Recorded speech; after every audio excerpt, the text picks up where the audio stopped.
default effect where you sign in, you log into World of Warcraft, you look at trade chat, it's full of boosting.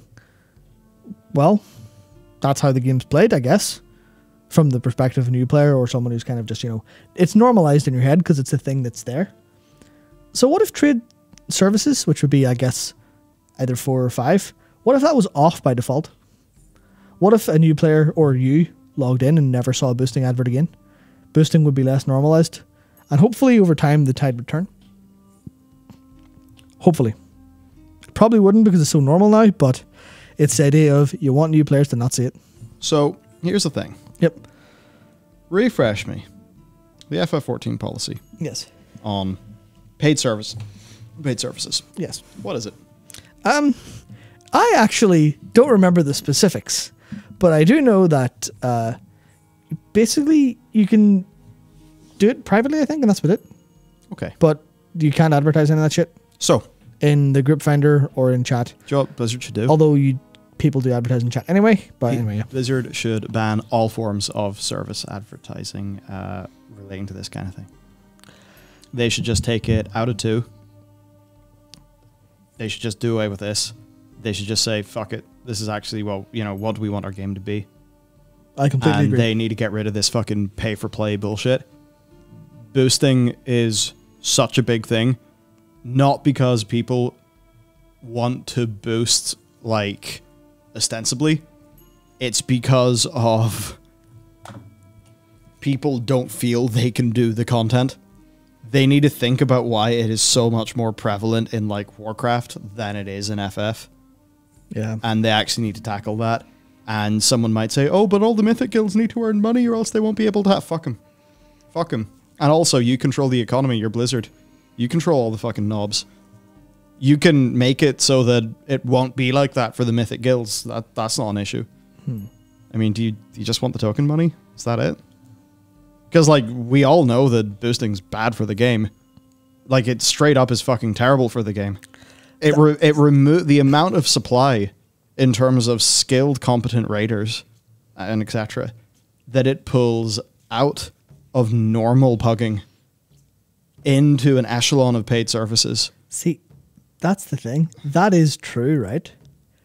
But the way... I think this is something that they think. Because, I mean, obviously, they know boosting happens and they are fully in support of it because it proves it that they've done this. They're fully in support of GDKP because they've said so officially. Dollar bills, even though they know that RMT is a humongous part of GDKP on classic servers. Cool. Yep, but that's a thing where they just have to take the official road out, which is GDKP doesn't break any rules. We know RMT's involved. It's our job to do to sort the RMT. It's just a rot at the heart of our game. Whoops. Yeah. We'll let it stay. We'll let it get worse. We'll let it become normal. Oh no, we were asleep at the wheel. Yeah. So that's a thing where I think it does take supply out, but there's the thing where they'll just go, yeah, but people don't want to play with bad players anyway. So this way there's an incentive for them to play with bad players. Gold is used as the incentive for this kind of thing. They would say, gold greases the wheels of our player base and it gets them to connect in ways they wouldn't before. Crazy players. And and that's exactly true with GDKP, where that's like the observed behavior is there's a whole load of BIS players who would never in a million years touch an old raid. They're completely out of the market of doing old raids. Yeah. So they want old raids to be done. So they go, well, GDKP is a way for players to earn gold by doing old raids in a way that's like completely player driven. We'll completely just put a blind eye to the fact that without RMT, GDKP probably wouldn't exist because boosting and RMT is what makes the actual whole gold economy actually flow. Well, the economy's a bit busted in the game right now. Yeah, it's like you would not be able to afford. What was it? Oh, I'm trying to think of a number. Was it 75k for one of the glaives, I think, in TBC? And that was lower than expected. It was 40k and that was lower than expected. But you're talking like 6 figures of gold in TBC for a BIS item when it's released. And that doesn't happen without RMT. And that doesn't happen without RMT. And it doesn't happen without bots generating gold through raw gold farms. But of course, so the thing is, Blizzard does not generate revenue from WoW token. in the classic products. But what they do generate revenue from is bots using the Dark Portal Pass. That is exactly for raw gold farms, and that's why when we see the Dark Portal, well, the Wrath Pass, which we'll talk about later, we kind of get a bit spooked, because it's like, sure, at least you make money from each bot. Okay, whatever. And I know a lot of players legitimately do want to use that service, and I know that they know that if they don't provide that service, it will just be a thing via RMT, and often when given the option, people are... you know, because there's paying in pure currency, right? So maybe the power level is cheaper, but Blizzard knows that, yeah, the power level is cheaper, but the overall cost does also involve a degree of risk. So people would pay more currency for the less risky boost. And also remember the impulsiveness and time-oriented stuff, where it's like, if you're going to buy a power level, that is, I'm going to buy this for someone to play my character for a while, and then I'll come back later and play. But this is... I'm trying to play TBC. I'm level, like, say you're in your mid-30s, or even say you're, like, kind of early. You're just like, I'm not doing this fucking starting zone for, like, the third time, fourth time. I've done this so many times, I know it like the back of my hand. And I want to play something meaningful. It feels meaningful to me. Fuck it, Dark Portal Pass. You know what? I can not order food from DoorDash or whatever else for, like, 3 days and just get the Portal Pass instead. And that'll be like the decision making that kind of runs that. So that's why it's stronger than power leveling, generally speaking. And it's just, it's there. And it's never going away because fucking bots. So it's a bit of a tricky thing then, because Blizzard undoubtedly benefit from boosting financially because of token. And the same happens with GDKP via the bots that are causing so much of the inflation using the boosts. And even if they get hit with the hammer, they just boost a fresh one up. So it's quite challenging, really. I don't think that the classic developers want any of this. Clearly not. Right? Like, no game developer is going to want this. That's why I think they're... It's strange in live.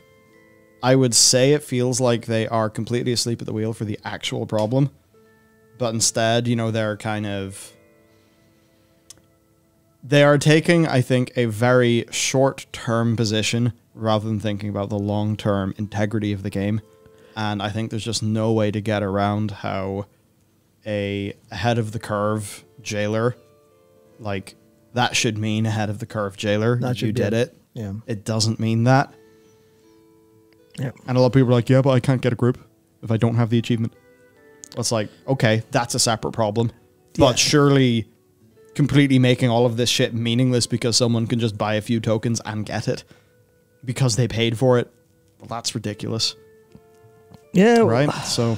yeah, that's the thing where... They just need they just need to take the same approach of Creative Business Unit 3. But, yeah, they absolutely should. But this is where the problem is, right? Where boosting isn't banned in FF14. It's just the onus is on the buyer, which puts the risk of the buyer, if there's any RMT involved in that puts a lot of risk on them. And I think it's like, it's almost like a degree of harshness towards the individual player, where they know that players are less willing to actively reach out for that service because that service is like a, especially in-game if you're doing it in-game, because that's like a no-no thing. But in World of Warcraft, boosting is not a no-no thing as much anymore. It is massively acceptable to massive swathes of people. So even that won't work. And ultimately the problem, I think, is, and this goes back to back in the day whenever you bought gold in World of Warcraft, if you bought gold, you didn't get banned. You almost never got banned. Maybe you get a slap on the wrist, maybe. But their policy was always, we're not going to punish the like the buyer or the player, like the loyal player that we have that we know, because of something they want. We're going to like just make it impossible in that sense. Where that kind of makes sense, but it was kind of out of fear for not wanting to offend the player and kind of punish the player. Like, no, these are our precious players. If any of the dark side of MMOs, the RMT, like makes its way into their bubble, we'll try to cut that off and say, no, don't do that. You're fine. Don't worry. Slap on the wrist. You're fine. Don't worry. Don't do it again. Almost like the kid glove kind of approach of, you don't throw a child in jail for acting a little bit out, Yeah. And I think that just the same approach now, where it's like, but it's on a wider scale. And it's, well, we can't punish people for wanting to do something in our game. We'll punish the bad elements. But they're not, because like, it's almost like this parasitic thing where it's so deeply entwined that they can't lop it off without, you know, basically taking the arm off their game. And they're not willing to take the arm off their game. They're trying to go for, oh, can we surgically remove like whatever parasitic elements are in there? And the answer is quite profoundly, no, it's gangrenous. You need to go in there with a bone saw. That's the only thing that will actually solve the entire problem of your entire game's gameplay has been completely and utterly fucking destroyed by the entire by the virtue of you now just buy your progress. Time is money. Time is money, friend. Yeah, I have a feeling that ours will certainly seem like a bit of a radical and potentially somewhat offensive to other people's position. Because it is. But yeah, I suppose it's like we're just trying to, you know, on a more first principles basis, work out what is good in a time frame of 5 to 10 to 15 years, which I think is a bit different to the more short-term mindset of how do we, you know, nudge this thing in the right direction. I'm more thinking like, what is the big, large policy position that shapes the game moving forward? I don't really think that these things are that. I mean, certainly here, like, we believe that with this new thing, you'll be able to keep trade chat for traditional buying and selling, not other chatter. You believe? Other chatter? You hope? Like, I think someone needs a 24-hour ban if they promote boosting services in the non-services channel.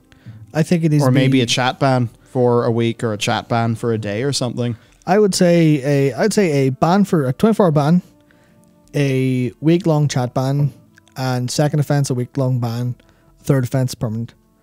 And honestly, even the 24 hours seem pointless, because the whole thing is, a lot of the time it's not even players on their own account. You'll see them and they'll be level ones. And that's not going to be a new level 1 character, because a character ban doesn't matter. They always use account bans. Which means it's a new account, which means it's a bot setting up a free trial or a stolen account. Probably less a stolen account these days because they've upped account security generally. Well, they should be Battle.net account bans, not WoW account bans. They should be fucking IP range bans at this point in time. Yeah. It should be anything like, well, I mean, VPNs exist. And that's the thing, right? You cannot have a really, oh, we're on top of this problem approach whenever you're being fucking run circles around in every capacity on the tech front. And that's been the entire case. RMT has always found a way. RMT has always found a way. People who want something out of your game will find a way to break all your rules, which means you need to have an iron fist. And you need automated systems to have that iron fist. You need people who say, you know, WTS in... This is going to sound insane. You need a fucking captcha on people saying WTS in general chat. You need a captcha on people putting WTS in the Premier Group Finder. And that's the thing, right? You're not allowed to have custom things without a authenticator attached anymore, right? Yeah. That means they have authenticators attached to those things that they don't mind getting banned, like the people who are boosting and botting and communities and stuff. That means they're already past your system, which means you need to level up extremely quickly. And you get to the stage of bang, ban the phone number. Yeah. Ban the phone number that it goes to, but like shit like that. I don't know. I'm actually just pro going super fucking hardcore on all of this. I just think that's the way. Yeah, they need to just straight up the nuclear option's the only way forward, but they're not going to do that because that's too aggressive, because they aren't willing to make the hard choices for the long term. They're willing in a whole bunch of development ways. Oh yeah. But not in the community ways. They're not willing to go, this is a plague, get rid of it, because they like it too much. They like it too much.